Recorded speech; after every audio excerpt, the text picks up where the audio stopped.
for one African shop na Japan.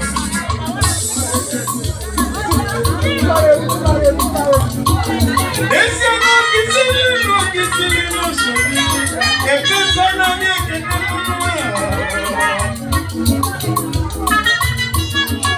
oh no! Oh no, Wizwa. Epe domo.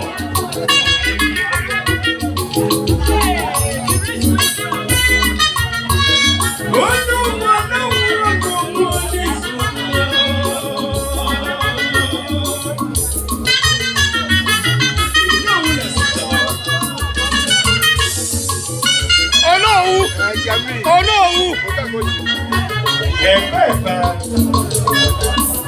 Eh?